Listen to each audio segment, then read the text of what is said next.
Après un bon dîner et quelques échanges où le ton est quelque peu monté, Rudolf souleva une question importante. Bon les gars, va falloir s'organiser pour les tours de garde. Je propose de prendre le premier. Qui est partant pour le deuxième? C'est vraiment pas facile de réveiller Vlis. On devrait prendre le premier tour. Oui, mes rêves sont toujours si agréables. J'étions d'accord pour prendre le deuxième tour. Rudolf, tu m'accompagnes? Allez, va pour le deuxième tour alors. Et me laisser seul avec un elfe? Hors de question. Je viens avec toi, Albert. L'elfe, toi, t'iras avec Rudolf. Parfait alors. Génial. Moi qui voulais bien profiter de la nuit et me réveiller au lever du jour, je vais finalement le voir. Bon, eh bien, bonne nuit, bande de compagnons. On devrait être honnête avec eux. Tu sais, pour tes sorts. Mais non, ce n'est pas important. On va trouver une solution. Me lancer dans le feu. Ça me semble en être une bonne de solution, ça. Ne dis pas de bêtises. T'es-je déjà déçu? Je dirais même que tu ne m'as jamais satisfait. Oh là là, ouais, tu exagères quand même, hein? Un peu? Bon allez, viens, on va réveiller le bûcheron. Laisse. Je m'en occupe. Et tranquillement, le petit arbrisseau descendit du manteau de Gary et se mit à ramper jusqu'à l'oreille d'Albert. Il chuchota. La forêt nous attaque! Aux armes! Mais que se passe-t-il? Oui, pardon, dormez. Toi, Racine, si nous voulions pas finir en cure-dent, prends ton crise de trou. Allez, j'y arrions. Reposions-vous bien. Allons plus loin. Même les ronflements de cet elfe sont irritants. Fac là, mon tarla. Pour que c'est que tes amis ont pas les oreilles pointues? Eh ben, ça me semble évident. Regarde-moi cette lopette. Ça mange de l'herbe, ça fuit le combat. Vraiment pas glorieux. Je vous entends, hein. Toi, ta gueule! Ok. T'avions bien raison. Les gens étions déjà tous des épais par ici. Les oreilles pointues, ça doit pas l'aider. Non mais franchement, ferions pas être deux ouettes pour pas comprendre ce que je disions? Toi là, tu comprenions, Chris? Oui, dans les grandes lignes, mais ça viendra avec le temps. Bon, quoi c'est que tu comprenions pas? M'en allons te l'expliquer, moi là. Ben, ces phrases-là, il y a trop de mots dedans. Mais non, c'est vous qui en mettions pas assez. Ouvre grand tes oreilles. Les mots que je mettions en plus se séparions en deux catégories. Les mots pour dire de quoi d'intense, puis les mots pour symboliser quelqu'un. Fait que si je disions, mon Chris de chum. Chris, c'était pour dire que t'étions vraiment beaucoup mon chum. Puis chum, ça part de toi. Clair comme de l'eau de roche. Et il y a les verbes aussi. Ça a pas l'air d'être ton fort, hein. Encore une fois, c'étions vous autres, les bizarres. Imaginions qu'à chaque fois que tu voulions dire un verbe comme vous l'autre, là, ben rajoutions « ion » à la fin. C'étions de même qu'on parle comme du monde en français. Tu savais pas? Hey, je crois bien que j'avions compris, mon grand Chris de chum. Bon, tu vois, c'étions pas si compliqué que ça. Et c'est ainsi que pendant 4 longues heures, les amoureux de la bière plongèrent de plus en plus profondément dans leurs explications. Hé, Rudolf. Et toi là-bas, là, c'est à vous de surveiller, debout, là, hein. Une petite power nap, ça me fera pas de tort. À demain, ma gang de lait. Bonne nuit, mon grand Chris de chum. Oh non, déjà que la langue des nains est peu agréable, si ces accents rocambolesques se mélangent, on risque gros à la fin. Enfin bon, bonne nuit vous autres.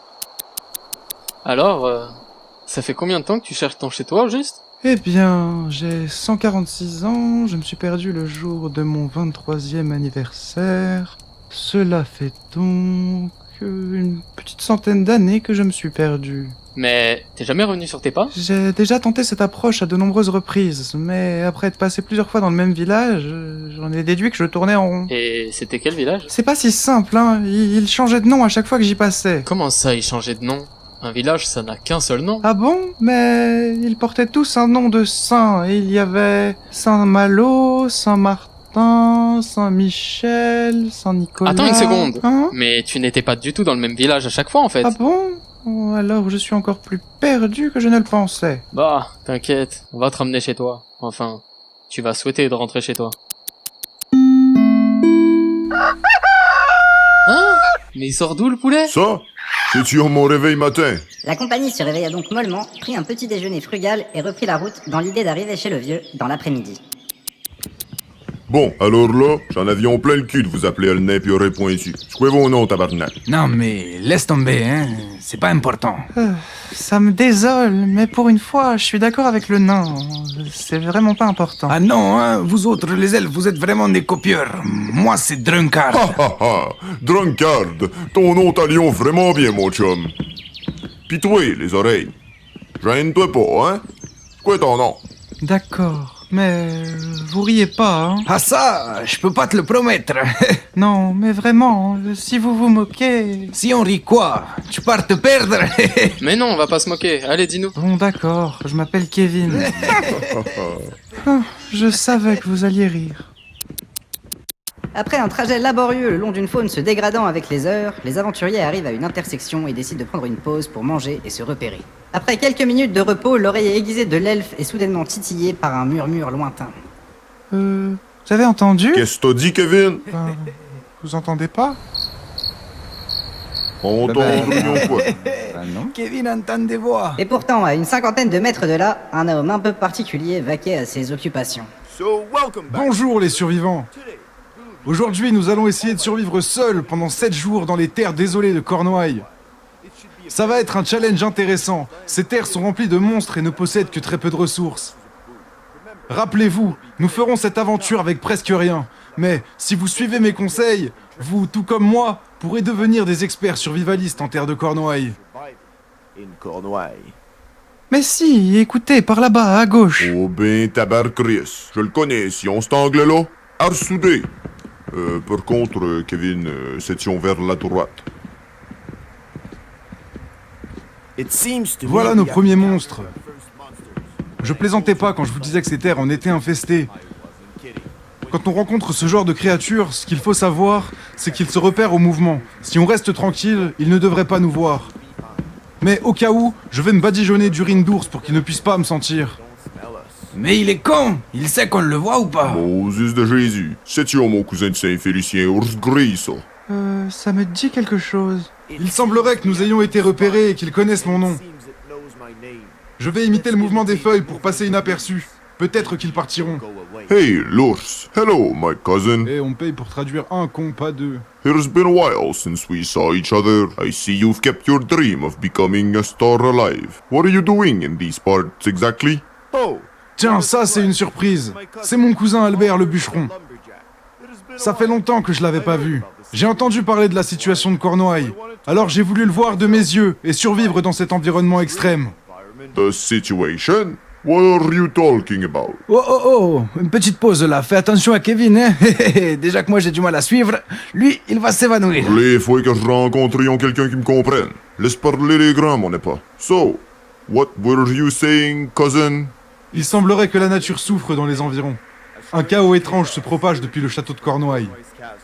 Les arbres prennent vie et ils ne sont pas contents. T'as entendu le cure-dent? Ta famille est-tu en crise? Tant d'années de souffrance. Il était temps. Voilà un arbre qui semble avoir pris vie. Celui-là ne semble pas aussi agressif que les autres. Je me demande si ses racines sont nutritives. Peut-être pourrait-il me donner les calories dont j'ai besoin pour continuer mon aventure. C'est racine, mais ça se mange pas. Ça se mange pas. Mourir de la bouche d'un étranger. Quel délice. Mangez-moi. Non, il est pas à manger. Albert, dis-lui. Et demande s'il y a des trucs qui nous attendent sur la route à venir. Genre des informations qui peuvent nous être utiles. Genre un vieux qui habite plus loin ou quelque chose du genre. Certainement. Cousin, this toothpick is our friend. You shall not eat him. We are going from where you're coming from. Anything up ahead we should know about? An old man, perhaps? Oh, up ahead. Il n'y a plus grand monde par là-bas. Ces terres sont vraiment désolées. Mais si vous cherchez des vieux, il y en a un. Mais il est putain de chiant. Suivez les prises de tête et vous le trouverez en moins de 2. Enfin, l'aventure m'appelle. Vous parler me fait dépenser une énergie précieuse. Au revoir, cousin. Great, thanks for the information, cousin. Allons, partons. Nous avions les informations qu'il nous fallait pour continuer. Bon, et même pour une fois, peut-être qu'on nous devrait devrions suivre suivre le l'elfe. nain. Je l'ai dit d'abord. Ah non, hein. On s'en fout, on va tout droit.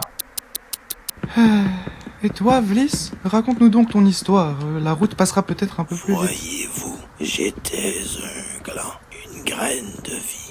l'école de Bloom, les magiciens pratiquent parfois leur magie sur nous. Mais ce débile a bredouillé en disant sa formule et ne m'a ni fait pousser complètement, ni fait prendre vie. Ainsi, je suis coincé dans cet état aussi lamentable que douloureux. C'est après cet événement que Gary... Ce jour-là, j'ai raté une expérience, c'est tout. Mais tu as ton diplôme au moins? Et évidemment, regarde, j'ai mon chapeau. On peut pas l'avoir si on n'a pas le diplôme. Il semble grand pourtant ton chapeau. Ah, cette fois, c'est moi qui l'ai dit en premier. Tu n'es qu'un piètre imitateur. Mais vous arrêtez tous les deux? Par contre, c'est vrai qu'il est grand ton chapeau. Et un peu vieux, non? Tu l'as eu quand ton diplôme au juste? Eh bien, en fait, Bon, c'était... Dieu Seigneur, laissions le don tranquille. Écoutions-les pas, Gary. Je suis certain que tu le méritions, moi, ton diplôme. En tout cas, sais-tu quoi? Tu le méritions certainement plus que moi, parce que moi, il m'aurait refusé en me voyant. Oui, merci. C'est déjà ça. Bon alors, ça fait des heures qu'on tourne en rond. Rudolph, je prends les rênes quand tu veux. Alors là, si on commence à écouter Kevin, moi je retourne à la taverne. Parlant de taverne, ça sent l'agneau par ici. Mais bien sûr que non, on tourne pas en rond. Je sais où on va, t'inquiète. Croyez-moi, je suis un expert en matière de tourner en rond, et là je vous dis, on tourne en rond. Ma tante m'a indiqué de tourner à gauche au 3e sapin sur la 2e colline. Je sais où on...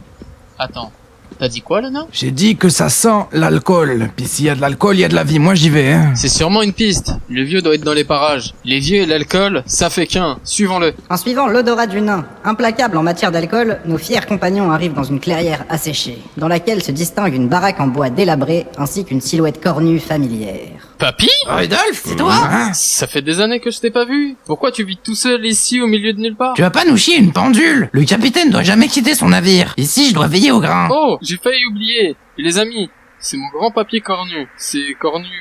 Enfin, c'est grand-papy, quoi. Et grand-papy, ça, c'est les aventuriers que j'ai recrutés pour récupérer le truc qui exauce les vœux. Tu sais, dans les catacombes ou je sais plus trop. D'ailleurs, c'est tante Claudine qui m'a dit que tu pourrais nous y faire entrer. Par où c'est? Cesse donc de faire le guignol et suivez-moi. On va regagner mes pénates. Ça vient des cornes alors, ton nom de famille? Mais bien sûr que non. Cornu, c'est pour Cornouaille. Après, pourquoi il a une corne, c'est autre chose. Qui parle de ma corne? Personne n'en parle, grand-papy. Personne. Mesdemoiselles, bienvenue chez le fornicateur doté d'un dard de 25 cm de circonférence.